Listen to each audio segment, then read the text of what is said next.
Keep your stance straight, princess.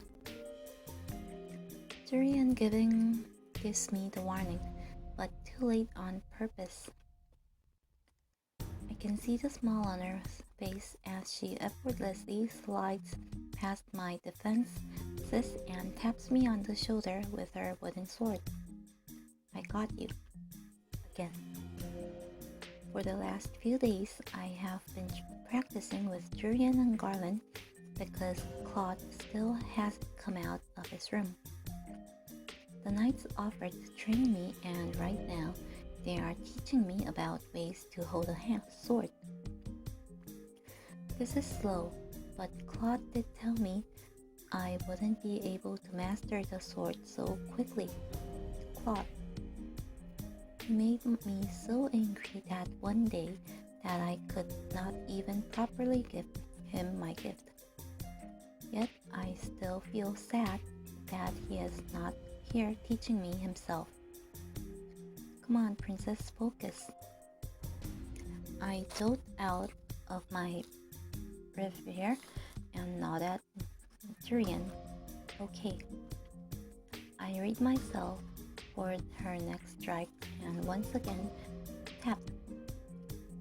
And that this time on the hip. Garland takes over Durian, and then we do rounds where I try to hit them with certain strikes. They are both good at teaching, but it does not feel the same as Claude's instruction. His lessons seemed less like they were out of a book. Don't worry, princess, it always starts out slow. Van was just as slow as training, but look at him now. Garland whips his head around in Durian's direction, his face turning deep red. Durian, that's the nickname. But you're so much fun to tease, Van. She beams at him and then laughs at his embarrassed face. Our practice goes on for a few more minutes before the knights tell me to wrap up for the night. I think I am going to stay out here for a bit while. Princess, you know it's dangerous out here at night. If I don't return in 10 minutes, you can come back and check on me. Durian seems unconvinced, but she eventually nods. Fine, but keep your guards up, princess. I watch the two knights as they head back. I see Garland put his arm around Durian's waist, pulling her closer. I turn away from the sight, ignoring the heavy feeling in my stomach.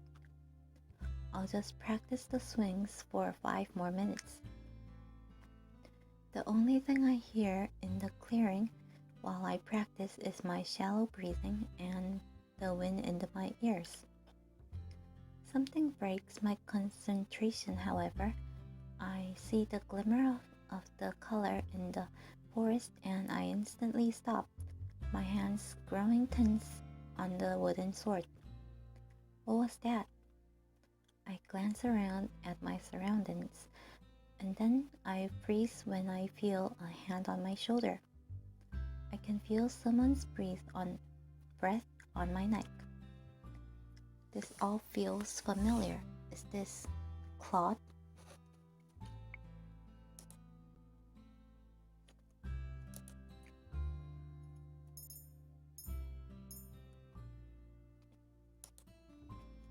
I am pretty sure I recognize Claude's hand, but because I know it's him, I also know what he'd want me to do. I duck away from his hand and turn quickly to point my sword. The tip of the wood is at his neck, and for a few stunned moments, I think I've won. Even Claude looks surprised. It's really him.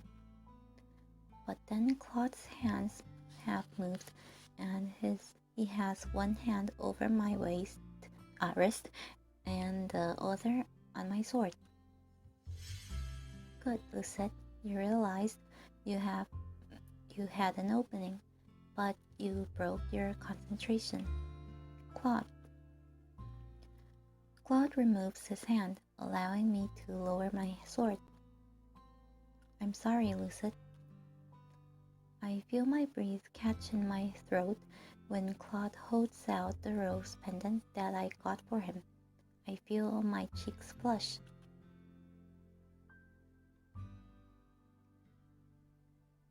You accidentally left this beautiful thing in my room when I came to return it. Return it? Yes, you left it in my room, and so I only thought it appropriate to bring it back to you. Does he really think I left it there on accident? Why would I leave it in your room on accident? What? I bought it for you, and I wanted to give it to you, but you were acting so strangely, and... Claude's eyes widen, the surprise clear on his face. Lucette, you bought this for me? Why does he look so shocked? Claude looks at me in awe for a few moments. His eyes go back down to the locket. He traces a finger around the intricate shape, his eyebrows slowly furrowing. It's to thank you for everything that you've done for me. Lucette, this is beautiful.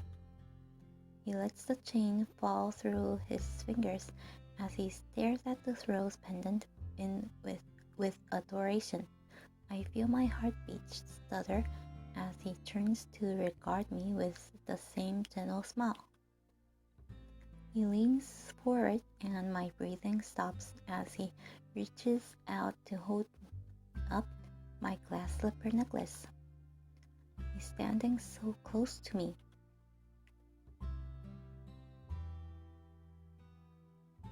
You really are a good person, Lucette. You completed your second good deed.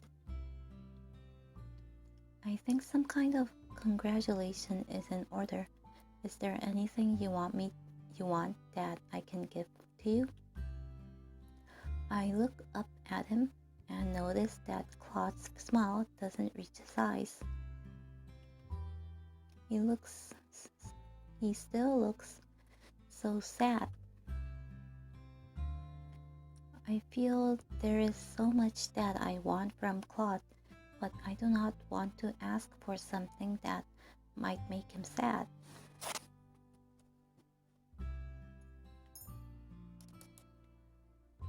Huh? Claude looks at me in surprise. He thinks I am being foolish for making such a request, doesn't he? I shouldn't have said anything. But before I can say anything else, Claude takes a step forward and wraps me in his arms. He pulls me toward him, and in those moments of silence, all I can hear is his heartbeat resounding in his chest. I can feel his warmth all around me, and his fingers clasped gently at my back. I feel so strange. My heart is racing and my knee feels weak. Something like this. He speaks right into my ear. It is a surprisingly pleasant feeling. Suddenly, Claude makes a noise of distress as he steps away from me. All of the warmness that was pressed against me 1 moment ago is gone. Karma suddenly stops, eyes wide. He puts his hand on his chest and takes a step away from me, his fingers clutching at the fabric of his shirt. Claude has a pained expression on his face, only making me more anxious. Now, Claude, are you okay? What's wrong? Lou said, don't worry about it. He lowers his hand with a pained smile slowly fading from his face. This does little to reassure me. Was it my fault you were locked in your room for so long? He just looks so pained to be anywhere near me. No, most definitely not. I was feeling under the weather.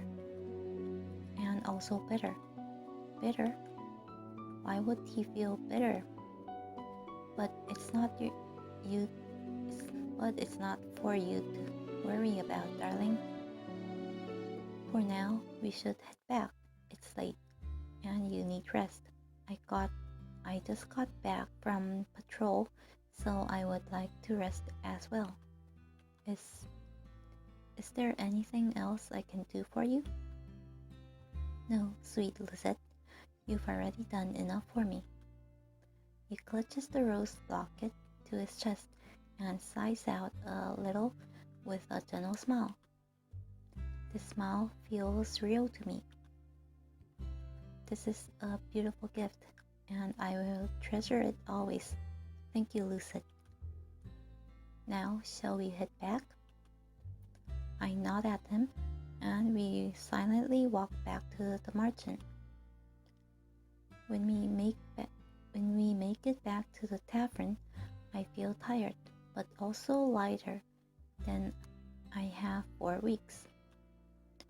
Claude wishes me a good night before slowly walking off to his room, holding the rose locket I gave him tightly.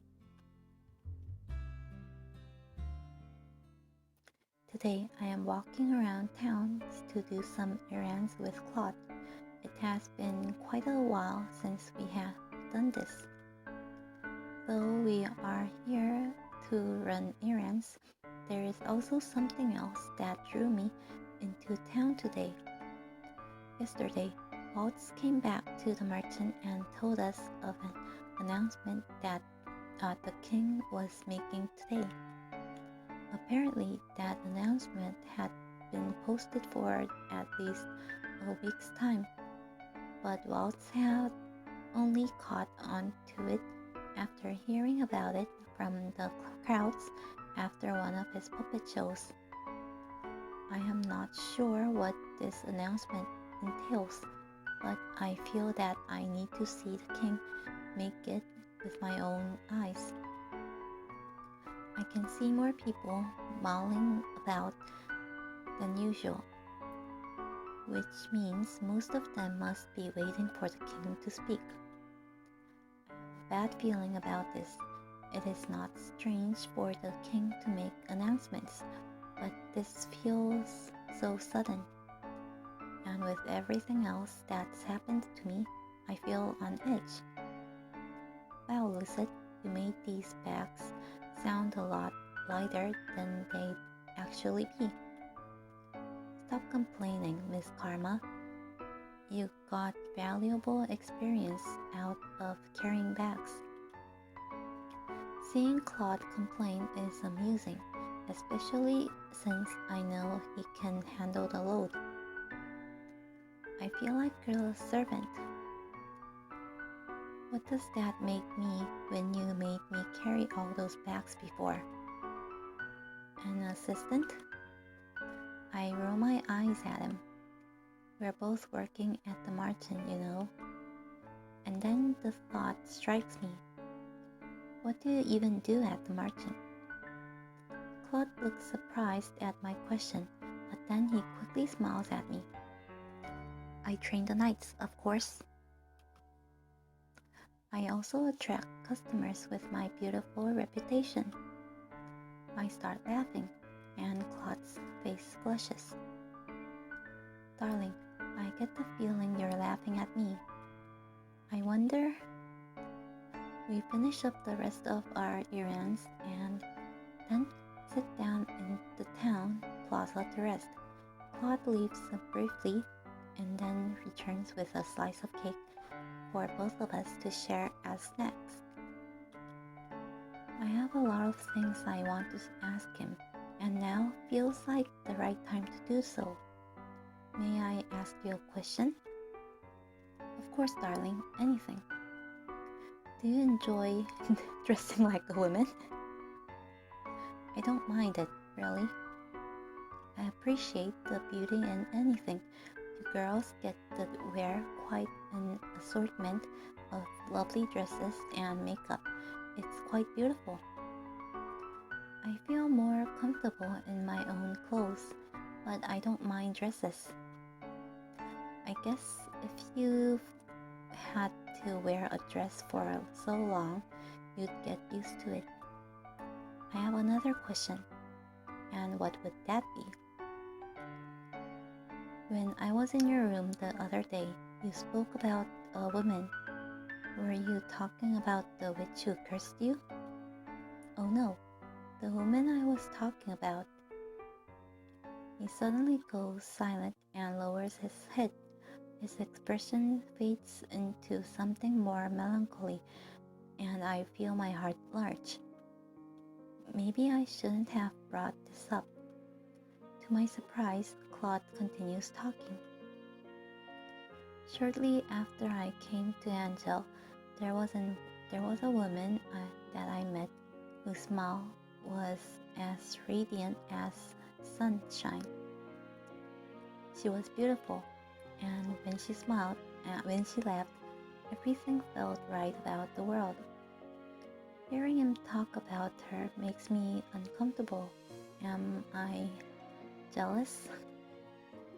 Claude watches me quietly, as if he is measuring my expression. Eventually, he goes back to speaking. I knew her for many months. Time passed, and I thought we were truly in love. And then He goes silent for a few moments. His eyes listen, his expression pained. Well, something's happened, and I realized she only loved me because of my curse. She was drawn to me just as any other woman was.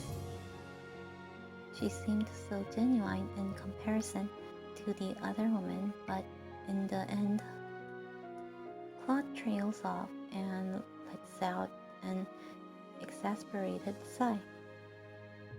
You were truly in love with her? I was. I've dated many women, but I've never fallen in love with someone who has honestly loved me back. So then the last person he loved was that one woman. Claude looks at me, and for a few moments he does not speak. Lucette, do you mind if I ask you a question? No, I don't mind. Have you ever loved anyone? My mother, of course. I was referring to a romantic kind of love. Romantic kind of love? What does that kind of love feels like? Allow me to enlighten you. He smiles at me, and it is surprisingly genuine. It can feel simultaneously like floating and sinking. Your heart stutters and you worry about small things, about offending this other person in some way. You wonder if they'll like what you're wearing, or if they would prefer a sandwich to a casserole when you treat them for dinner. You begin to find beauty in all of the things that they do. Their presence makes you feel complete in a way you had never thought of before.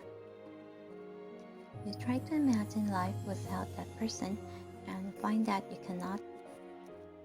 To even consider such a thing is painful, so much so that it feels like it might break your heart. Claude continues talking, but my mind is already whirling, though he phrases things in a way that still feels unnecessarily dramatic. I feel a tinge of familiarity. The things he describing, those are the things I feel when I'm with him. Before I can say anything, we hear the sound of hooves and the both of us turn. I can see a procession of knights along with the king on his horse. He normally rides into town like this, but today he's not smiling and there are way too many knights riding with him.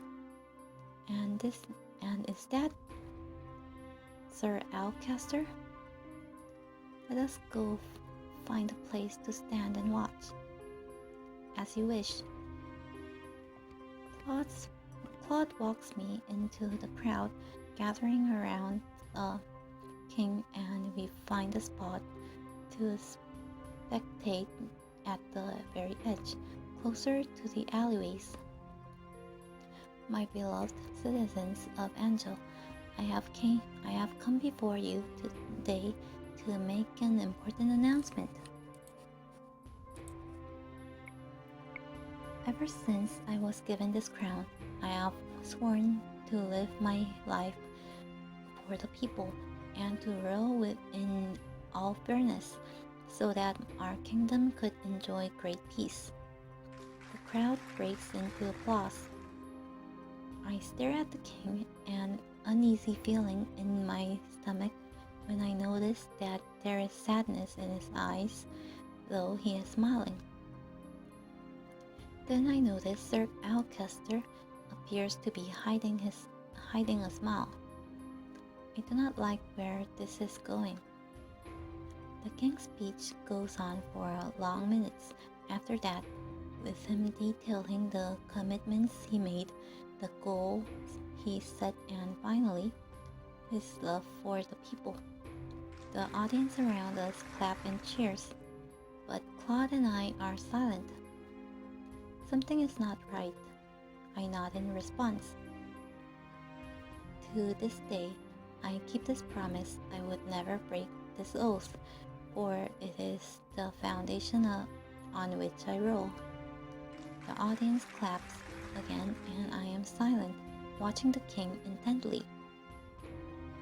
Unfortunately, the unwelcome news that I bring to you today gives me reason to hand this foundation over to someone else. I have fallen terminally ill. The king's proclamation is met with shock and angry chattering from the audience. I cannot hear anything that is being said over the cacophony of voices, but I know that the audience is dissenting. I stiffen as I stare at the king. He's lying. I can tell by the firm set of his jaws and the way his eyes flicker across the crowd faster than they ought to. The king has lied to me so many times before that I can recognize when he does. I know that this unfortunate news must come as a shock, but this is an illness for which there is no current cure. As for the question of my successor, he trails off for a few moments, and I think I see something in his eyes that hints at urgency, but I am not sure why. Crown Princess Emmeline is unmarried and is still too young to rule on her own. I feel a pang of irritation and confusion. Another lie. Emmeline could rule just fine with the help of Sir Mithros and the others. After much thought, I have come to the conclusion that our kingdom, which still continues to face danger from the witches, is best put in the capable hands of the commander of the Order of Caldera, Sir Alcaster. What? I cannot hide my shock. The rest of the audience reacts similarly. There are sudden outbursts of testament to their confusion. While be providing support and assistance from the sideliness, I cannot in all good grace continue to wear this crown when I know I cannot serve my people as they deserve. Simply put, I believe that the witches have gained more power in the recent months, and that Sir Alcester is best suited to deal with these conflicts. The fairy tale curse runs more rampant these days, and there have been more reports of incidents involving magic. The mumbling continues, except now the townfolk sound panicked. This cannot be true.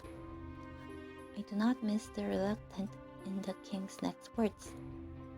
Sir Alcester has also suggested a number of remedies to our laws, especially concerning our security and work hours.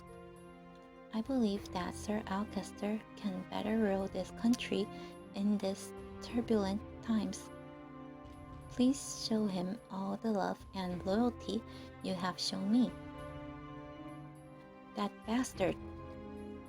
Claude has a foul expression on his face, and his words feel heavy, even in a low whisper. The king, he takes every duty upon himself, and he would never hand this crown to someone else.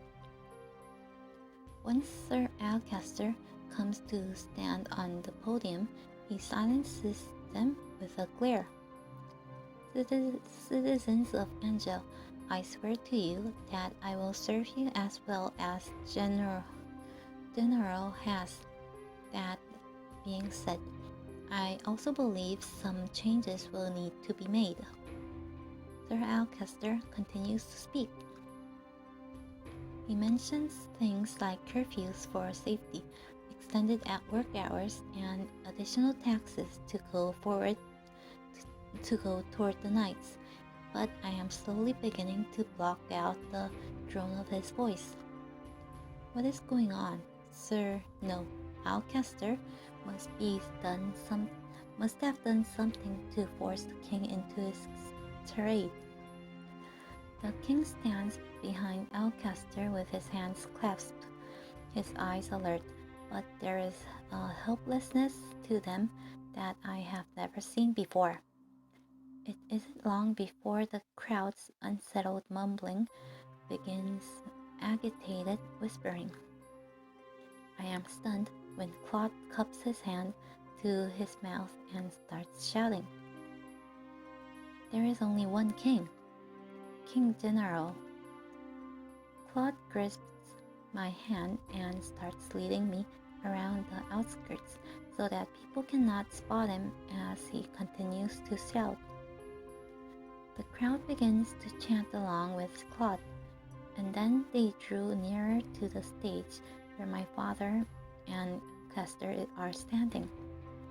There is only one king, King General.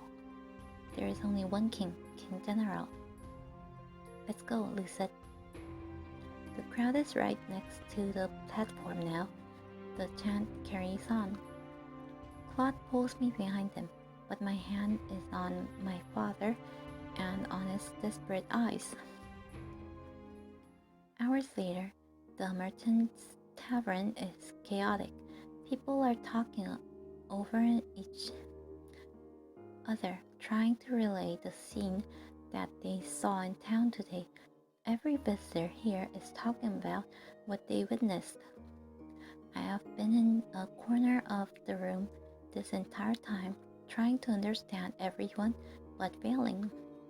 The Laura and Parfait are not here to calm all of the chaos. Hey princess, how are you feeling? I almost jump when I hear Rumple's voice. Surprised, I can feel when a damsel is in distress, my lady.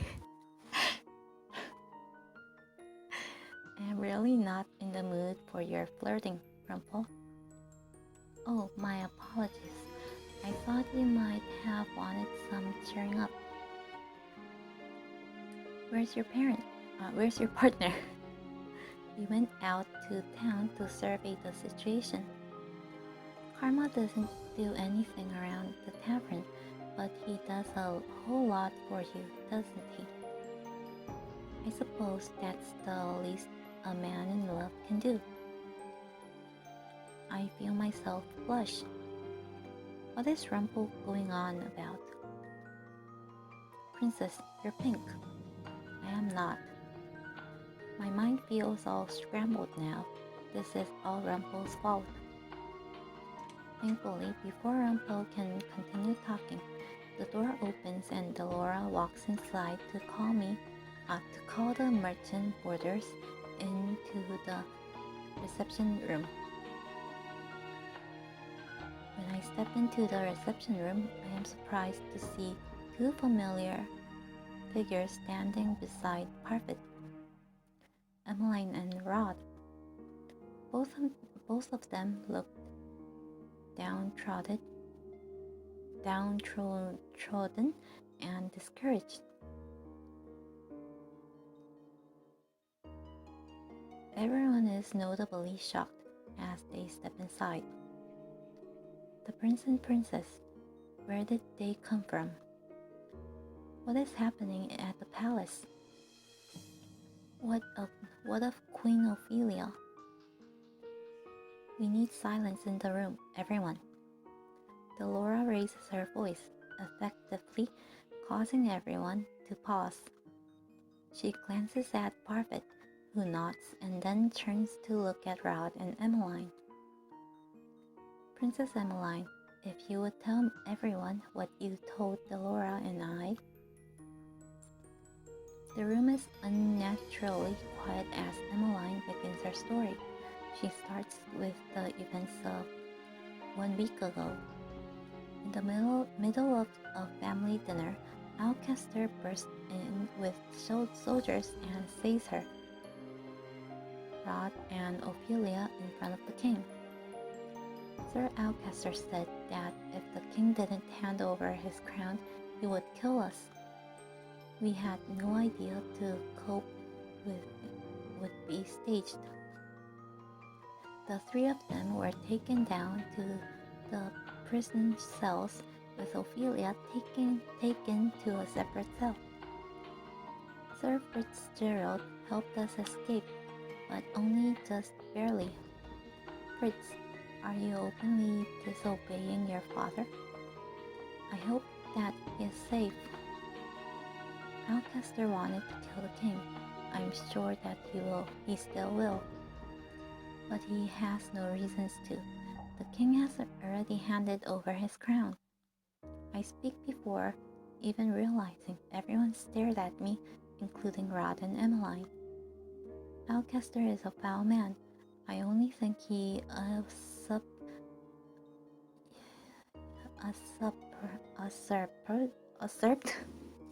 the throne now without violence because he wants less resistance from the people. He never spoke up to my father before. Did you just say father? It's a long story, Em. Emmeline looks between Rod and I, her expression confused. You know each other? We do. Emmeline looks like she wants to say something, but she remains silent. Our mother is still inside the palace. We need to save her somehow, and Sir Fitzgerald. What happened to Fritz? We don't know. He helped us escape, but we were spotted at the last minute. He told us to run ahead and leave him behind. We didn't see him again after that, and we couldn't just wait, so Rod brought me here. Right now, we need to piece together this situation as quickly as we can, and then we need to figure out a way to save the king. I knew Alcester was up to something, but I never thought it would escalate into this. Tyrion, What do you know about this? Garland and I weren't stripped off our titles because we disobeyed Alcester's orders. It was because we overheard Alcester plotting something and tried to tell the king of his plot. We gave him a warning, but the king didn't believe us, not with Alcester and Mithros whispering in his ears. The king didn't think Alcester was possible of such a betrayal. He thought we were turn him against Alcester for our own gain. And so Alcester stripped us of our titles and banished us from the palace. Lady Parfit found us, and while we were happy to help out at the tavern, we also intended to eventually do something at the mess and the palace. So Alcester has been planning to do this all this time.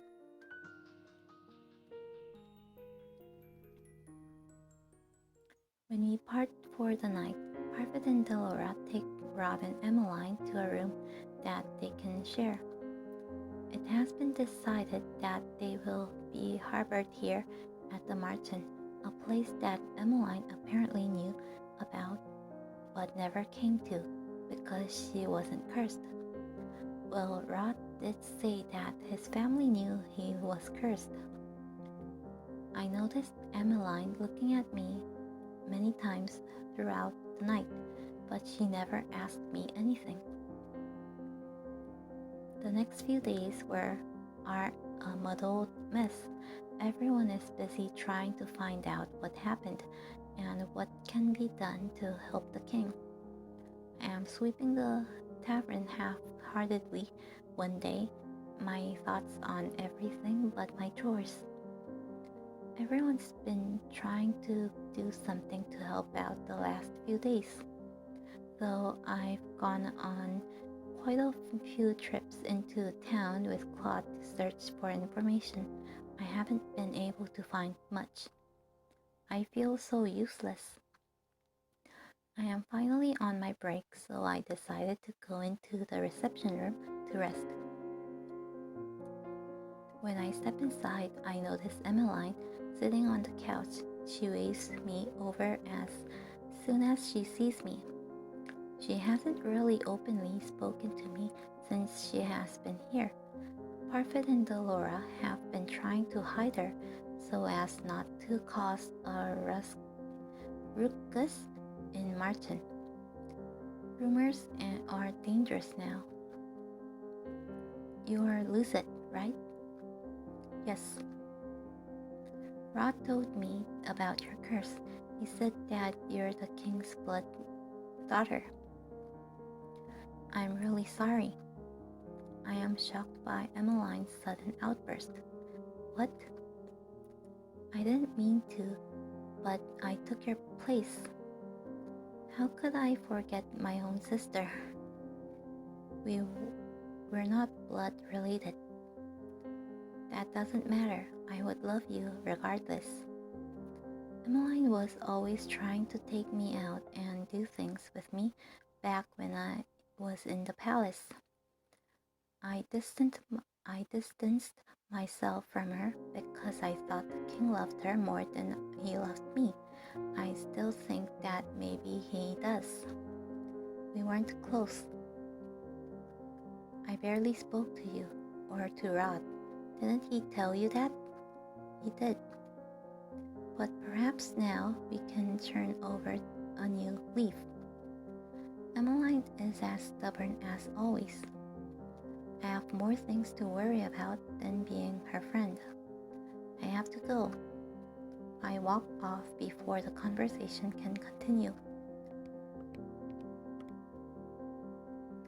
If I haven't been cursed and remained in the palace, would Sir Alcester have taken me hostage too?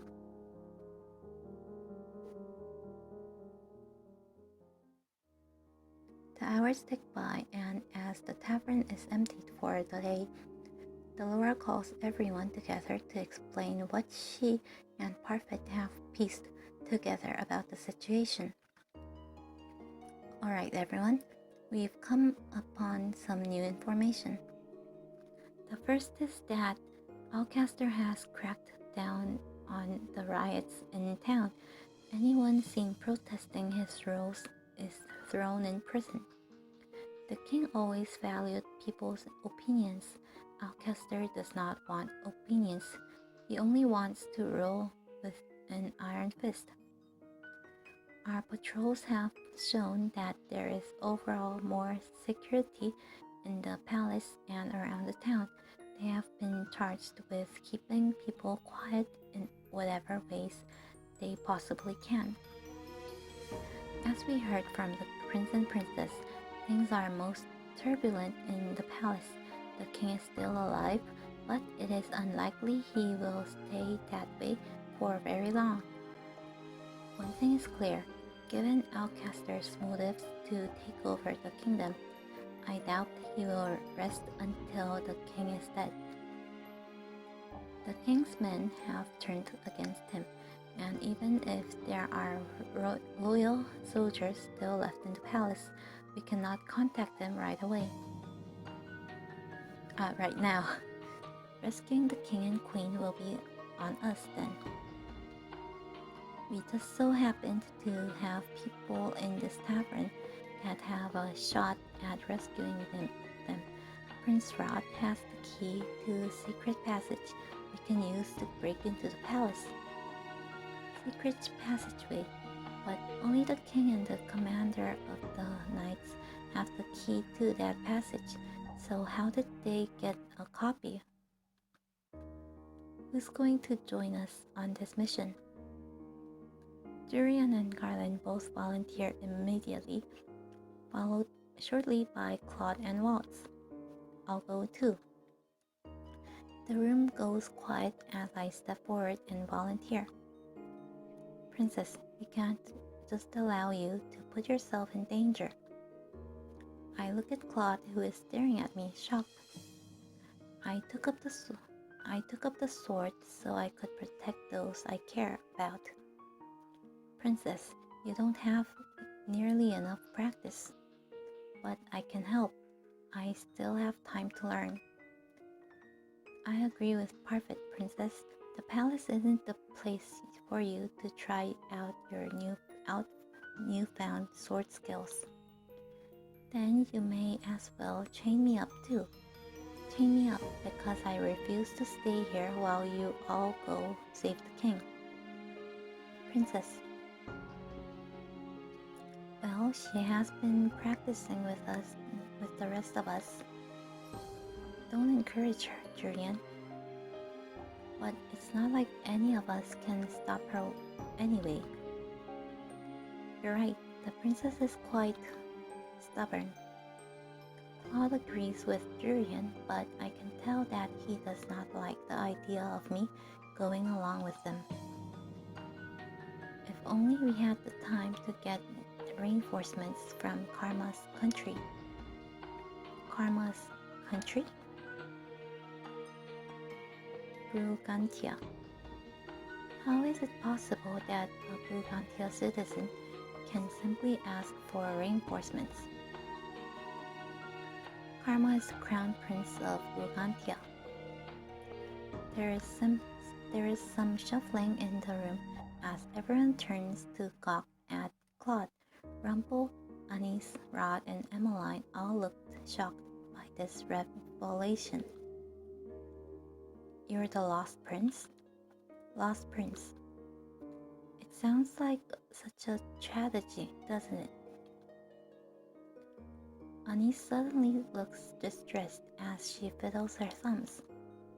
All this time I never knew. I'm so sorry, Your Highness.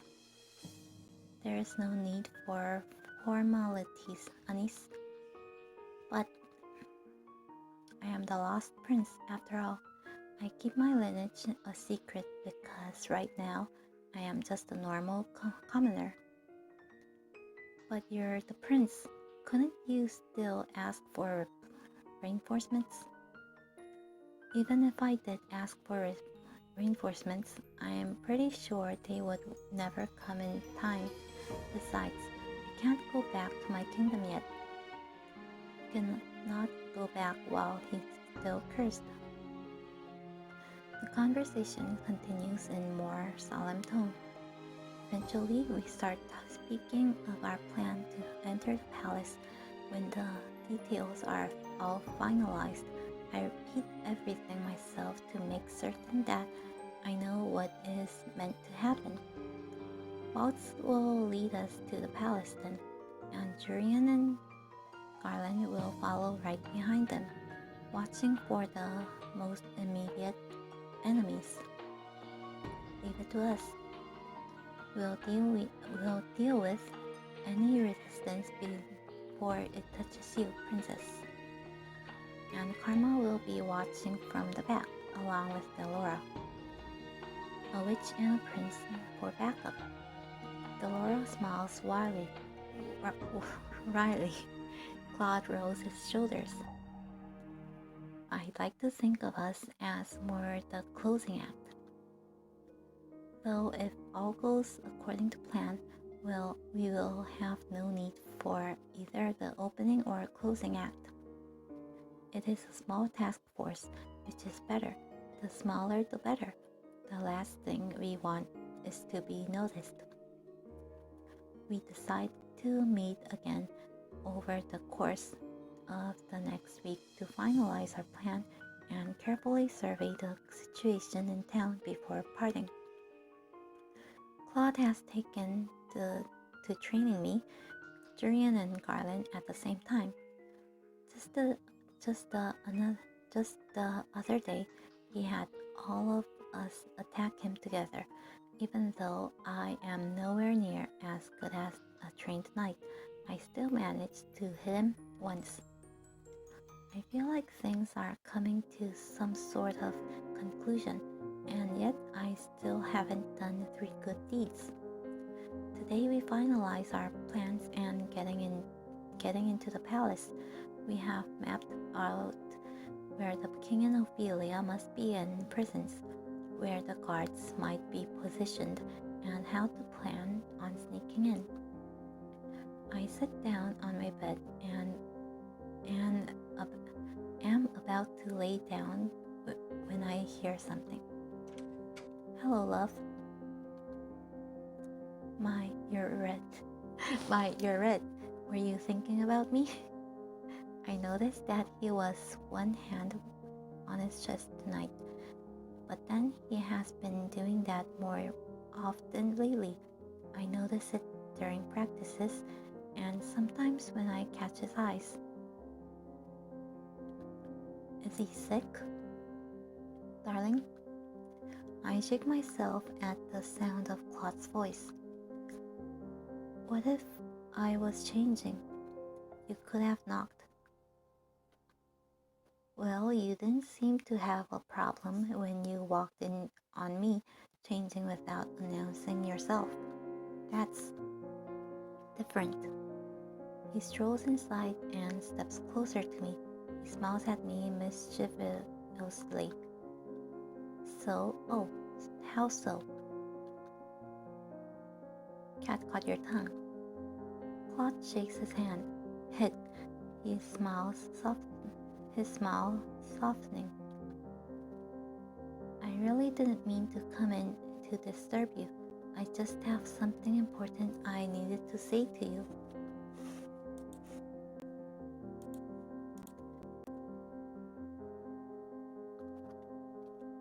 Claude kneels in front of me and furrows his eyebrows. I want to insist you reconsider going to the palace with us. As Parfit and Delora have said many times, it will be dangerous. Nothing you say is going to change my mind. I want to do what I can to help everyone. Yes, and that terrifies me. Terrifies you? If your stubbornness leads to you putting your neck out there for someone, I would never forgive myself for your injuries. If you want to help me, stay here, where you'll be safe. I'm not some damsel that needs to be protected.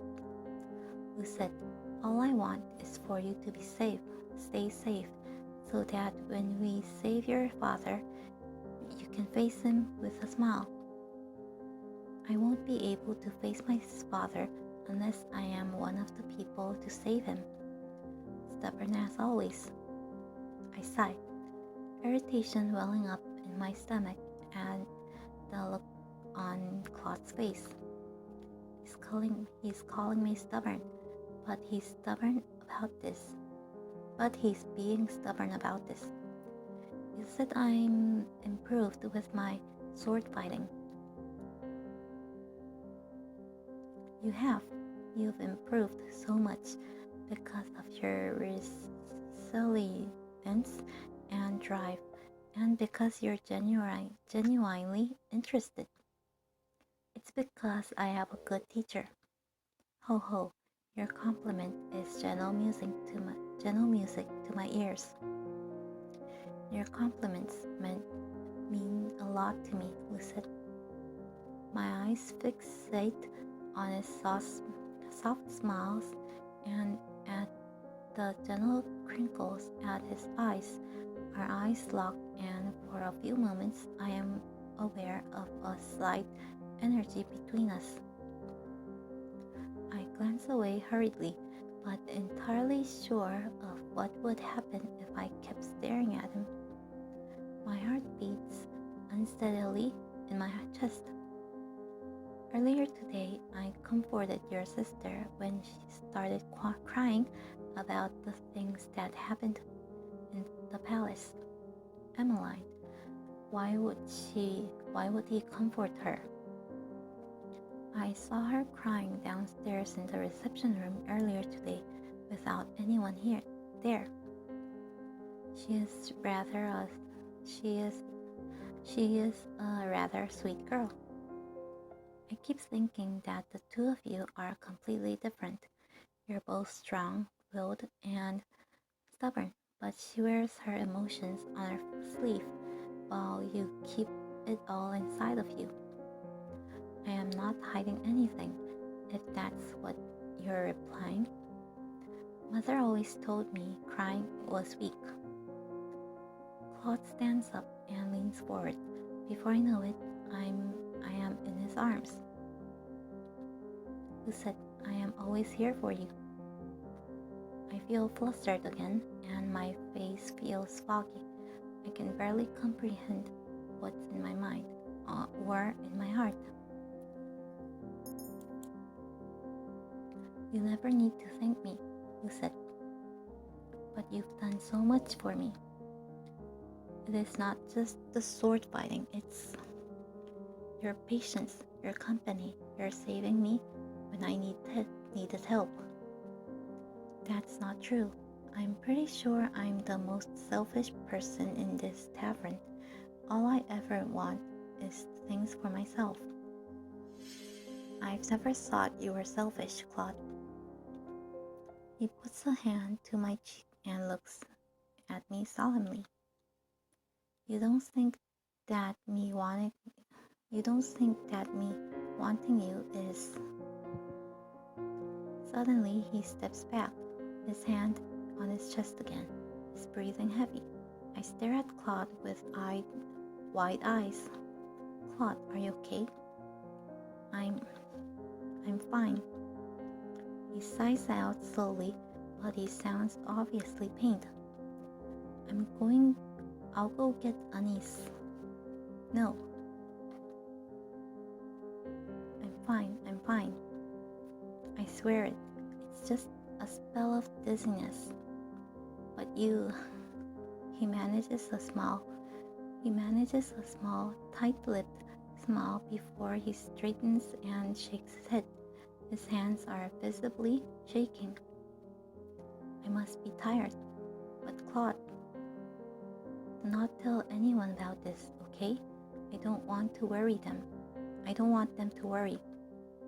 Why is he always so stubborn? He is obviously in pain. I clench my hands into fists as I frown at him. Why must you always be so secretive? You're keeping something from me, Claude. I'm sorry, Lucid.